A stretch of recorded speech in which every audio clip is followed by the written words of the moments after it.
In our last episode, we advanced the primary plot significantly, so spoilers ahead if you missed my last episode. We finally made it to Vault 13, which we discovered was filled with talking Deathclaws, and we recovered the Gek. But when we arrived back at Arroyo, we found Hakunin dying, and we discovered that the Enclave had kidnapped our entire tribe. It was then that Goris, our new Deathclaw companion, sensed that his people back at Vault 13 were in trouble, and he hightailed it over there. When we returned to Vault 13, we found all the Deathclaws dead. After watching some security footage, we discovered that the Enclave arrived at Vault 13 as well, and killed all the Deathclaws. Now, before Hakunin died, he told us that he overheard the Enclave say one word, Navarro. But we also learned from Goris that the Enclave had been interested in a nearby military base. On our way to Navarro, we stumble upon this military base. Could the Enclave have brought our tribe's men and women here? The only way to find out is to explore it. We arrive amongst a number of tents. These tents appear to have attracted wolves. We see a number of wolves wandering around here, but they seem to be ignoring us for now. In the bottom tent, we find a copy of Dean's Electronics on the ground, and in the footlocker, a couple of stim packs. I went to the car to unload some stuff, but it was then that the wolves became a little too interested in our party. They surrounded us and began to howl. And then they attacked. But their attack was unfortunate for them. They didn't expect to have to fight a giant Deathclaw. We make quick work of them.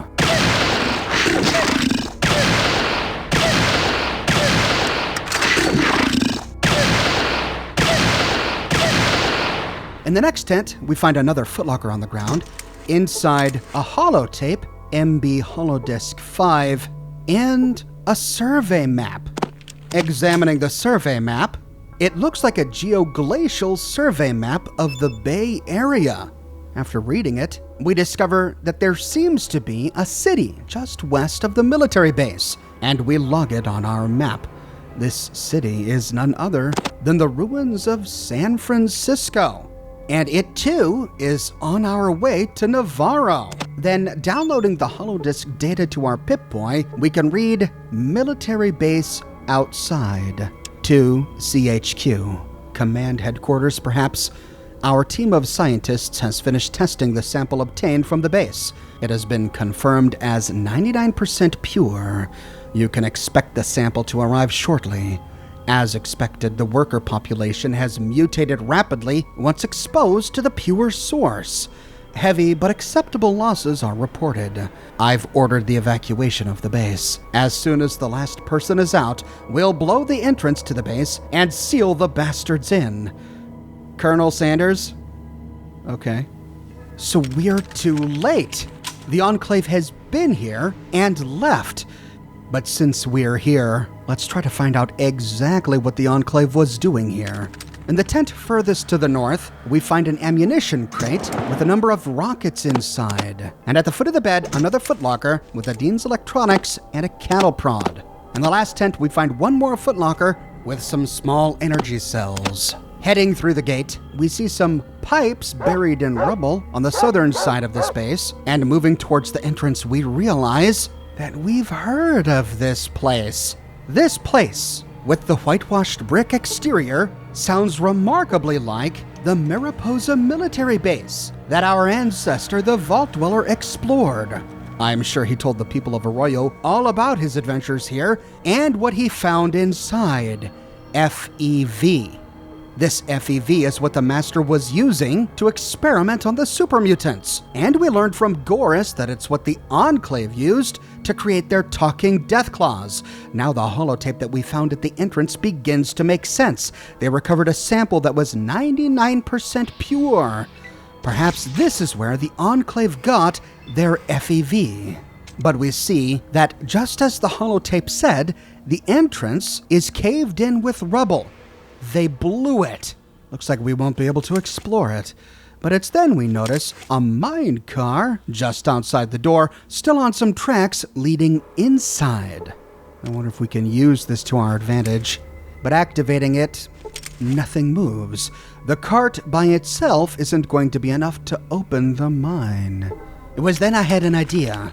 Dynamite. Heading back to the highwayman, we can grab a stick of dynamite and place it right before the rocks. After setting the timer and stepping away, nothing happens. But then we get another idea. Examining the minecart looks functional. We could probably push it. It's then we notice a metal pole lying on the sidewalk just south of the minecart. Using the metal pole on the cart, we attach the metal pole to the cart. Attaching dynamite to the metal pole might give it enough power to bust open the entrance. Ah, that's how it works. Grabbing another stick of dynamite, we can attach it to the metal pole. We attach the dynamite to the metal pole, then we can give it a push. We push the cart down the tracks, and we gain 5,000 experience. That's it. We have opened the military base. There is a shack just outside. Inside, we find a couple of crates. One has dynamite in it. Oh, well, I guess I didn't need to use mine. The next one has more dynamite in it and a sledgehammer. And the final one has 3 coils of rope. When ready, we can head inside the Mariposa military base. Inside, we find a pile of skeletons and the corpse of an Enclave soldier. On his body, we find another holotape, a radio, a grenade, and more dynamite. After downloading the holodisk to our Pip-Boy, we can read Military Base Level 1. This is Captain Pickard reporting at Checkpoint 1. Contact with Checkpoints 2 and 3 has been cut off. We can only assume the worst. The monsters are swarming up the mine shafts. All efforts to delay them have failed. We'll try to hold them at this position as long as we can. But looks like Colonel Sanders blew the entrance, trapping him and the others inside. What kind of monsters could have killed them? Stepping forward, we get attacked! Oh, it's just a rat. Okay. Immediately before us, we find another Enclave corpse, but it just has a ham radio. The passages on either side are mostly caved in. Because of this, the layout has drastically changed from the time the Vault Dweller explored it, so we don't know our bearings. Moving west for now, we kill a number of rats along the way.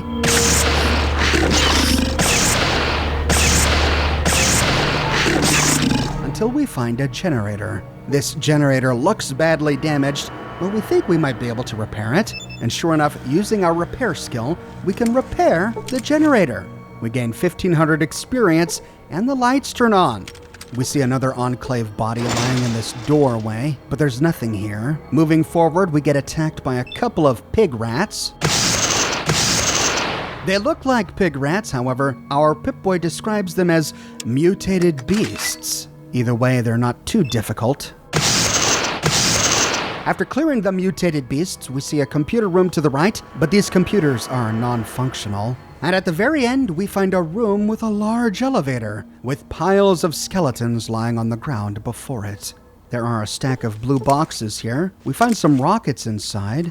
Looks like we need to go down this elevator. But before we do, we can retrace our steps and continue exploring north. There was another hallway over here that we didn't explore. After following it north, the path turns east, and it's here where we find a super mutant. Kind Grundle no hurt you. Oh, was he talking to us? Okay, well, we'll remove our weapons for now. Perhaps this super mutant is nice. Ooh, you a big mousy. Make good dinner for Grundle. Oh no, he lied. He attacks. But there's only one of him, and Grundle, the super mutant rat chef, quickly dies. After killing him and the rodents in this wing, we find some spiked knuckles on his inventory, but that's it. And there's nothing at the end of this hallway. It ends in a dead end. This leaves one path forward to head west, then north, and take the elevator to floor number 2. On the second floor, we arrive amongst even more skeletons. We see a path to the east and a path to the south. Lying on the ground before us is another Enclave corpse. He has no holodisk, just a radio and a laser pistol. We'll start by moving south. After opening a door, we find another Enclave corpse. He has another radio, and this time a plasma pistol. Even further south, we find another stack of blue boxes. Inside, we find a stim pack and more rockets. Then, opening a door at the far southern end of this hallway, we find... oh, 4 super mutants. And these guys aren't wielding spiked knuckles. They've got power fists, flamers, Gatling guns. This is an incredibly challenging fight because not only do we anger these 4 in this room, but the noise of our battle is close enough to the mutants elsewhere on this floor that we alert them. And so even if we survive a battle with these 4, we get trapped in this room, rushed from behind by a super mutant horde. I found battling in this hallway to be very problematic, as companions would plant themselves right in the doorways, making it impossible for me to get by them and tricky to shoot around them. But even if we survive this second onslaught, another horde of super mutants comes around the corner. And by this time, Cassidy and Goris were running so far ahead that they were getting ganged up on. So I decided to change my strategy. I told all my companions to stay close to me. Now Goris's combat controls make charge his only option. So I tried to keep him near to me by ordering him to attack only the target I'm attacking. Instead of going south, I tried to go east. Here we find another split, continuing east or going south. I tried by going south first, but there were just so many super mutants in this room that they piled into the corridors, ganging up on my companions, and I kept losing them. To make matters worse, there are even more super mutants in the eastern room. And while I was engaged fighting this horde, they came up from behind. So I revised my strategy yet again. Instead of going down either of the southern hallways, I went all the way to the east. This, I believed, would be far enough away to kill the super mutants here without alerting the others. We find them in a southernmost room. Opening the door, we can attack. It's tricky, they do wield flamers, and they blast us as soon as we open the door. But as there's only 2 of them, we can quickly kill them.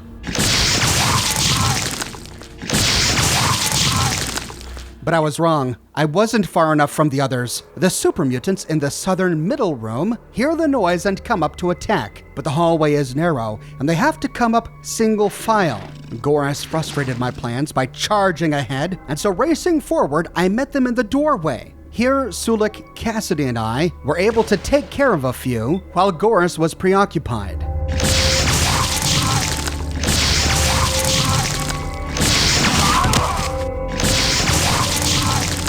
Here, 3 super mutants ganged up on Goris, but by focusing on one at a time, we were able to kill all 3 before Goris died.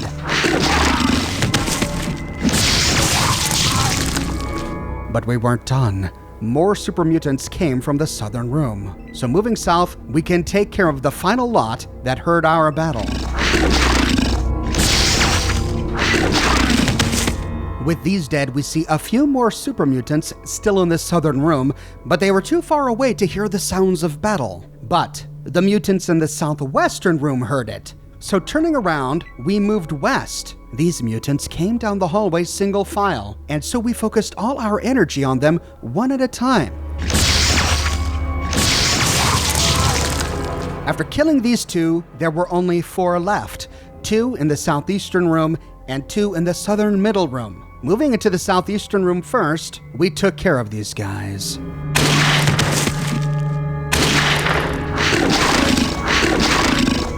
Then, moving to the southern middle room, which served as their barracks, we killed the final 2 mutants. And with that, the floor is cleared, and we can loot. This middle room has a number of lockers. Starting right to left, in the first locker we find rockets. In the second locker, we find microfusion cells. The third locker has flamer fuel. And the fourth locker, hey, it's a suit of T-51B power armor. At last! After nearly 30 episodes of this game, we finally get a suit of power armor. This suit of power armor also grants a strength bonus, +3 to be exact, which increases our strength enough to make full use of the turbo plasma rifle. Finally, I won't be underperforming with this sucker. It also grants plus 30 radiation resistance. It has a base damage ratio of 40 and a damage threshold of 12. That's better compared to my Combat Armor Mark II, which has a DR of 40 and a DT of 6. So it has twice the damage threshold. And it has significantly increased DR against laser damage, 80 with a DT of 18 compared to the Combat Armor Mark II's 65 with a DT of 9. So this power armor is a huge improvement. The next locker has a rocket launcher and some rockets, and the final locker has some thrown explosives. If we haven't found a power fist by this point, we find a number of them on the corpses of the super mutants. We can take these to Algernon for free upgrades. The upgraded Mega Power Fist is what I gave to Sulik for his endgame weapon. In the barracks, we find a number of footlockers by the bunk beds. One has microfusion cells, a stim pack, and a grenade. The next has small energy cells, cash, and a stim pack. The next has 10mm ammunition. Then we find one with rockets and another thrown explosive. Then we find another with stim packs, small energy cells, and money. And a final one with rockets, 5mm ammunition, a stim pack, and more money. Moving west, we find another Enclave corpse lying in the middle of the hallway. On his body are more explosives and another holotape. After downloading the data to our Pip-Boy, we can read Military Base Level 2. Checkpoint 3 is under attack. We've shut down the mine elevator as a precaution, but I can hear them coming up the mine shaft. Holy crap! Huge, ugly, green creatures are climbing out of the lower levels. This must be what the brass is after. Some kind of super soldier. As fast as we shoot them, 2 more climb out of the mine shaft, and the ones we shoot get up and keep coming at us. We need reinforce... But apparently he was killed before he could finish his sentence. Moving south, we can loot more bodies, and we find a final Enclave corpse, but there's nothing on it. Finally, heading east, we can loot the lockers in the southeastern room. In the first, we find a stim pack and 2 pieces of Radaway. In the second, we find some antidote and buff out. And in the final one, we find Rad-X, a doctor's bag, and Mentats. There is a room to the north over here, and in this room we find a wall locker. Inside we find 5 super stim packs, a tool, 2 first aid manuals, and a stack of 5 stim packs. With the second floor explored, cleared, and looted, we can head back to the elevator and take it down to floor number 3. When we arrive, we find more Enclave bodies. On one, we find a radio, a cattle prod, some money, and another holotape. After downloading the data to our Pip-Boy, we can read Military Base Level 3. Sergeant Brax reporting at Checkpoint 3. Everything is normal, just like yesterday and the day before that. I don't know why the brass has us guarding these wretched miners. They are so scrawny and weak, they can barely lift a pickaxe. Anyway, the pencil necks passed by a while ago with some kind of sample. They seemed pretty excited about it. Do you know if they found what they were looking for? Maybe we can finally get out of this forsaken place. It gives me the creeps. Hold on a second.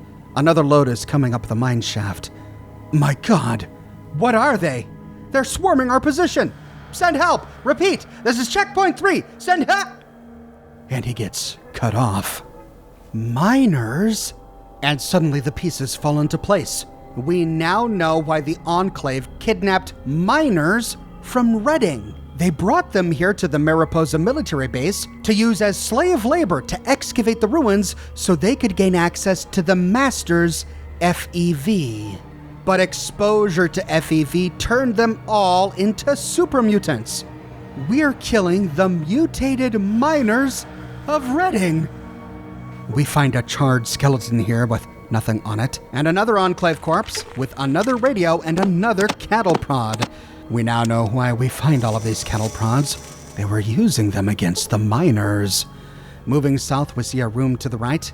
Inside, we find an explosive rocket on the ground and a locker. And inside, we find a green memory module.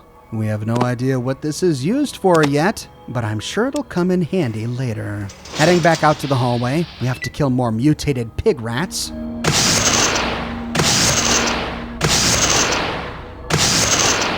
And moving south, we find a hallway east and a hallway south filled with super mutants.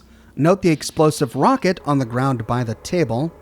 But none of these enemies see us. So moving to the hallway, we can take out the sniper rifle to do as much damage as we can from a distance. This alerts the other super mutants, and they file out of their rooms and race at us. But we've got them in a choke point. They have to come in one by one, and they have to stand in front of each other's fire. This makes it easier for us to pick them off one by one.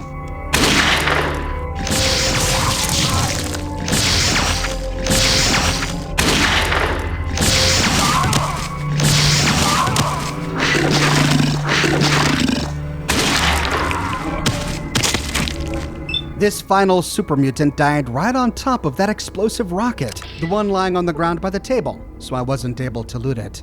After looting the corpses, we can explore the rooms to the south. We find an explosive rocket on the floor of the first one, but the other one is empty. So heading out, we see an elevator down a hallway to the right, and this brings us down to another floor. But before we go down, we can explore the hallway to the north. Here we find another pig rat, and this just leads to a large open room with bones on the ground. So to continue, we can go back to the southern elevator and take it to floor number 4.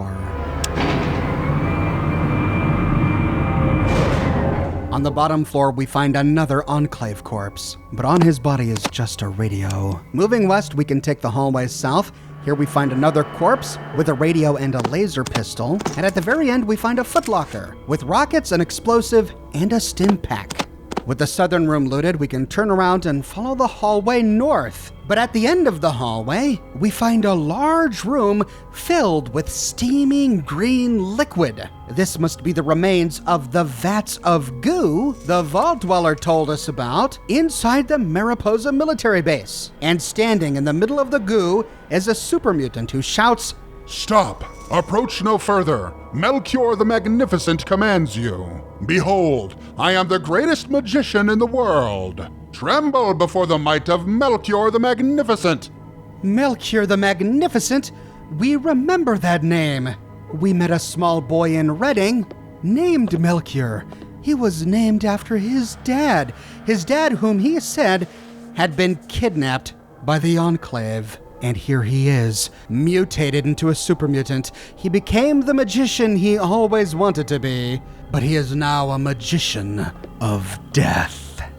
I warned you. Attack, my pets! My claw pets take care of you. Claw thing, attack! Melchior the Magnificent casts a spell, and death claws emerge from the goo. This is one of the most difficult fights in the entire game. Right at the beginning of the battle, he not only attacks us with his weapon, but he summons 4 death claws. 2 on turn number 1, and 2 more on turn number 2. If by some miracle we kill one of these death claws, Melchior replaces him with a fire gecko. Melchior can only have 4 summoned creatures active at once. When one goes down, he summons another, consistently having 4 creatures attacking us. When the 4 death claws are dead, he summons 4 fire geckos. When the 4 fire geckos are dead, he summons 4 floaters. When the 4 floaters are dead, he summons 4 mole rats. It is only after killing the mole rats that Melchior says, Uh-oh, me out of furries to mutate. But these waves of mutated creatures are incredibly difficult to kill. It's almost impossible to survive this battle without losing one of our companions. The best way to get through this fight is to initially ignore the death claws and to focus our attacks on Melchior, because Melchior himself is pretty weak. I killed him with 1 critical hit of 68 damage. With Melchior dead at the beginning of the battle, he was only able to summon the first 2 death claws, so these are the only 2 we have to fight through, which was tough enough for me.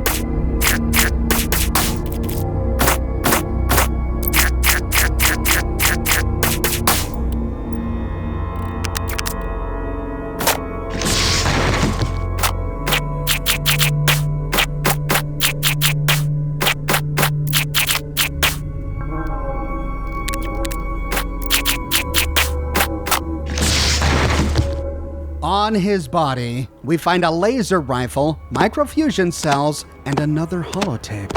After downloading the data to our Pip-Boy, we can read Military Base Level 4. The excavation is going according to schedule. Judging by the old base blueprints, we should be reaching the VAT area shortly.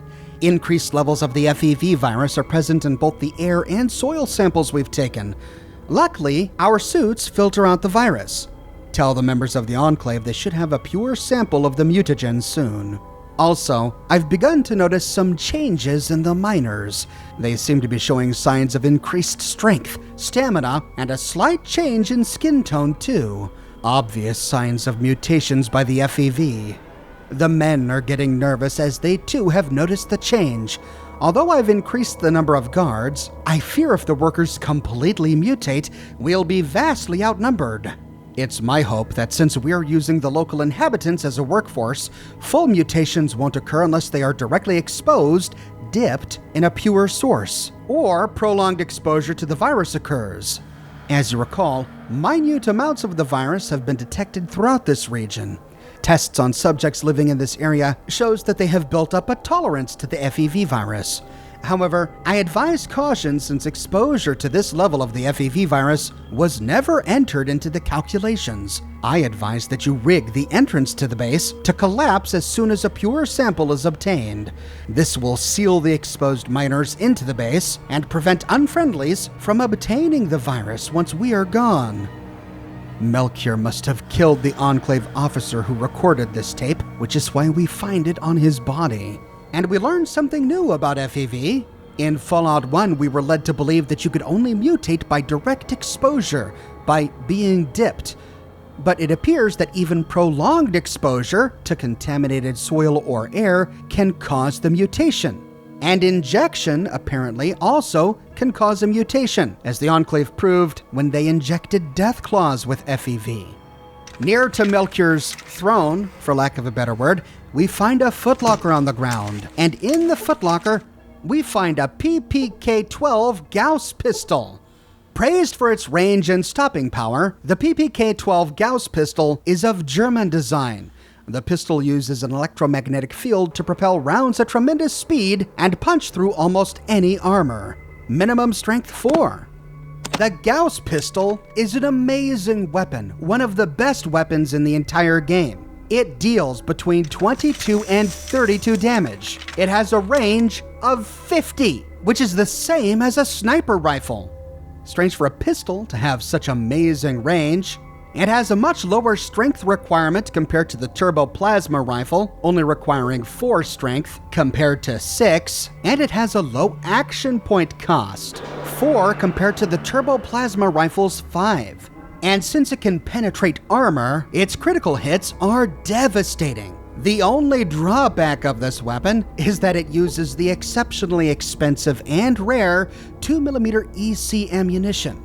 The only stack of this ammo that I have at this point are the 200 rounds we found in the toxic caves, all the way back at Klamath. Good thing I've been saving it, though we can find some for sale by Dumont in NCR. But we've got to hightail it out of here. As we stand in this room, our entire party begins to take damage from the steaming pile of goo. I went back to Redding to try to talk to Melchior Jr., but even after killing his father, we don't find anything to say to him. So, this is a dead end, but a profitable one. We walk away with the Gauss pistol and the T-51B power armor. And it looks like the Enclave did a survey of the nearby town of San Francisco. I wonder why. To find out, be sure to tune in to my next episode. I publish new Fallout videos each and every week on my channel, so if you don't want to miss it, be sure to subscribe and to click that bell notification button. If you have and you still feel like you're missing out on YouTube notifications, consider following me on Twitter at Oxhorn. I update Twitter manually with every new piece of content that I publish. I've got a brand new shirt in the shop. I've been to Project Purity. Confound your friends and family who recognize the Jefferson Memorial but have no idea what Project Purity is. This design comes on shirts in a variety of men's, women's, and children's sizes and in a wide array of colors. You can find it on other products as well, like smartphone cases, posters, stickers, prints, etc. So if interested, you can find a link to my shop in the description below, or you can click here. If you like what I do and you want to support me in a more personal way, consider becoming a patron on Patreon or a member here on YouTube. But more than anything, I'm just so glad you're here watching this video with me today. Thank you so much for watching, and I'll see you soon with more brand new videos.